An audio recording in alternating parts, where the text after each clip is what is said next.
परमात्मा के उन वचनों पर विश्वास नहीं करते थे। इसलिए परमात्मा परमेश्वर कबीर जी ने अब एक विकल्प खोजा। उन्होंने अपने गवाह तैयार किए कि ताकि ये मुझे पहचाने और मेरे स्थान को जाने, फिर अपने बहन भाइयों को ये आँखों देखा ज्ञान सुनावे। जब हम आँखों देख लेते हैं किसी वस्तु को, फिर हम दृढ़ता के साथ कहते हैं, फिर हम विचलित नहीं हो सकते। और यही कारण रहा कि जिन महापुरुषों को परमेश्वर आकर मिले, जो अपने उन्होंने एक साक्ष्य तैयार किया, साक्षी तैयार किए, उन्होंने फिर सारा संसार एक तरफ और वो अकेले एक तरफ रहे, क्योंकि वो भगवान से मिल चुके थे, परमात्मा को देख चुके थे। गीता अध्याय नंबर 18 के श्लोक नंबर 62 और गीता अध्याय नंबर 15 के श्लोक नंबर 4 में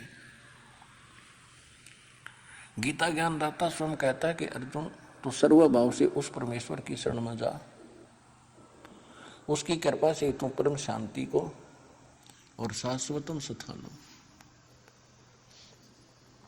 उस सनातन परम धाम को प्राप्त होगा। सनातन माने सदा रहने वाला, जिसका कभी अंत नहीं होता। और 15वें अध्याय के 4थे श्लोक में कहा है कि तत्वदर्शी संत और तत्व ज्ञान प्राप्ति के उपरांत परमेश्वर के उस परम पद की खोज करनी चाहिए, जहां जाने के बाद साधक फिर लौटकर संसार में कभी नहीं आते। और गीता ज्ञानदाता कहता है कि मेरी भी साधना त्याग कर केवल एक उसी की भक्ति करो। अब इसने परमात्मा के डर से ज्ञान कुछ सदग्रंथों में तो सही दे दिया, लेकिन अपनी प्रेरणा से ये संत भेज के,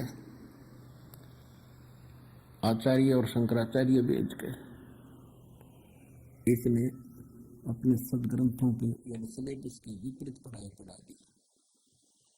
और वो फिर एक लोक वेद बन गया है। हजारों वर्षों से हम उसी को सुनते और सुनाते आए। उस अज्ञान को हटाने के लिए परमेश्वर को स्वयं आना पड़ता है। ये सन 1727 विक्रमी संवत 1784 की बात है,